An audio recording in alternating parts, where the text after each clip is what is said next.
Welcome back, future medicos. What are defense quota seats? Who are eligible to apply and get a seat under defense quota? What are the marks roughly needed to get a seat under defense quota? Where should I apply for defense quota, right? We will try to get an answer to these questions in this video. So we are going to talk about the reserved defense seats in medical or dental colleges, and this is called Ministry of Defence Quota. Who is going to conduct the counseling for these seats? These seats will be conducted by Kendriya Sainik Board Secretariat, KSB, which comes under the Department of Ex-Servicemen Welfare, which comes under the Ministry of Defence, Government of India. Now, who are eligible for these seats? You should be a son or daughter or wife or widow of armed forces personnel. So please take note that you should be from a family of armed forces personnel. If you are a ward of civilian, you are not eligible. This is very important for candidates to take note because you may get a call from someone. Someone will say, oh, I will get a seat under the defense quota. There are seats vacant under defense quota. I can get you a seat. It's very cheap, right? Just pay me 1 lakh, just pay me 2 lakhs, pay me 5 lakhs. I will get a seat under the ministry quota. Please don't trust any of these kind of promises. No one get a seat under this ministry if you don't belong to the armed forces. If you belong to the armed forces category, then you need to register through the Kendriya Sainik Board, then only you can get a seat. You cannot directly get this seat. You should go through KSB. Now, if you fulfill the armed forces requirement, then within that, there are different categories of candidates. There are 9 categories and 9 priorities. I would say there are 9 priorities, right? Let's look at what is the priority. Who gets the priority? The first priority, widow or wards of defense personnel killed in action, right? They get the first priority, number 1 priority. Number 2 priority goes to wards of disabled in action and boarded out from service. This is disability and they cannot continue in service. The priority number 3, widows or wards of defense personnel who died while in service with death attributable to military service, right? That is priority 3. Then priority 4, wards of disabled in service and boarded out with disability attributable to military service. That is priority 4. Priority 5, wards of ex-servicemen and serving personnel who are in receipt of gallantry awards. That is priority 5. Now priority 6, if you don't come under any of these, right, then you will come under the wards of ex-servicemen. You are no more in service, you are ex-servicemen, but you don't belong to any of the top 5 priorities, then you come under priority 6. Then priority 7 is wives of defense personnel disabled in action and boarded out from service. Wives of defense personnel disabled in service and boarded out with disability attributable to military service. Then wives of ex-servicemen and serving personnel who are in receipt of gallantry awards. So you can see that typically, the wards and widows are given the priority. The wives are given least priority. They come only under priority 7. Priority 8, wards of serving personnel who are currently in service. Then priority 9, wives of serving personnel. Now, why you should know this priority? This priority is important because seats will be allotted based on priority. So first criteria for shortlisting candidates is priority. So only if there are not enough candidates under priority 1, then priority 2 candidates will be considered. Say for example, there is a priority 2 candidate with, let's say, 700 score. And then there is a priority 1 candidate with, let's say, 150 marks. Now, who will get the seat first? The priority 1 candidate with 150 marks will get the seat first. Then priority 2 candidate with a 700 mark. So the first, they will consider priority 1,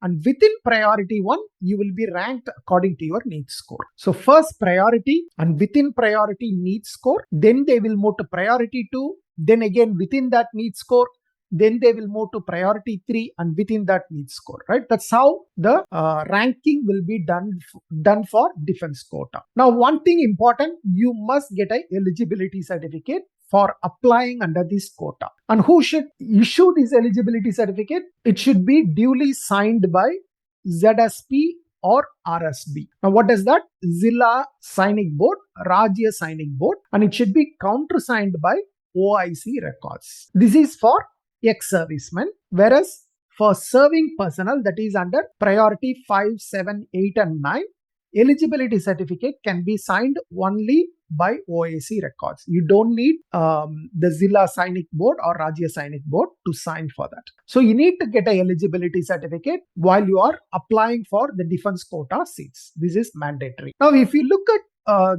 the 2022-23 allotment, there were 42 MBBS seats were allotted, or 42 seats were reserved for MBBS candidates in various states in various government medical colleges. And then there were 3 BDS seats were allotted. So totally 45 seats were allotted under defense quota. Now let's look at what is the closing score or cutoff marks in 2022 for each of the priority. Now the first priority, there were 12 MBBS seats were allotted and it closed at 117 marks. Now as I told you, the priority 1, all candidates will be considered.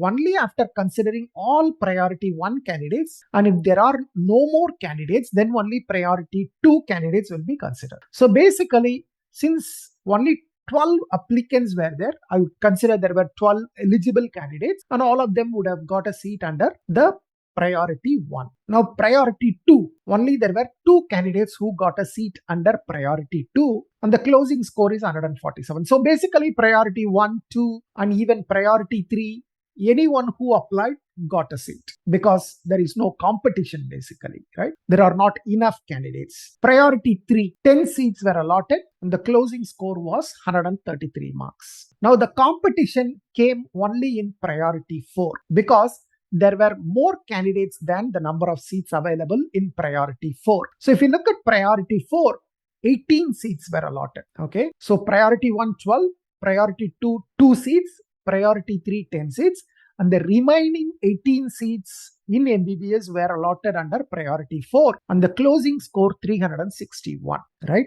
So if you belong to priority 1, 2, 3, the chances of getting a seat even with a very low score is highly possible, unless, right, if the number of candidates in this year changes, we don't know, but roughly this is the trend.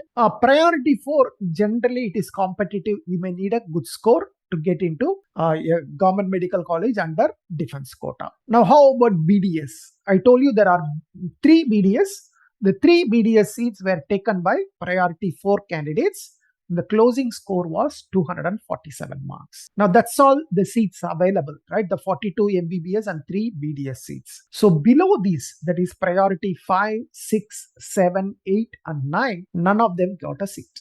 Even though there were many applicants, the seats were not available because the seats were taken by the top priority candidates. So even if there is someone in priority 5 with a very high score like 650 marks, they will not get a seat under defense quota. So please understand this. The priority is the important thing. Then need score, right? So that probably gives you an idea of how much marks you need to get a seat. The closing rank also you can see because the need score can vary every year, but the closing rank more or less should be similar. And for further details and for application, you should look at ksb.gov.in. So this is a government website, Kendriya Sainik Board. Go to ksb.gov.in/admission-mbbbs-colleges.htm. Go to this website.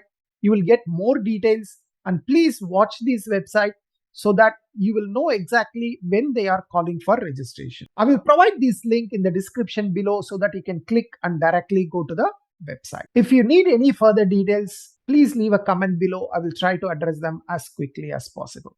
Thank you. Bye-bye.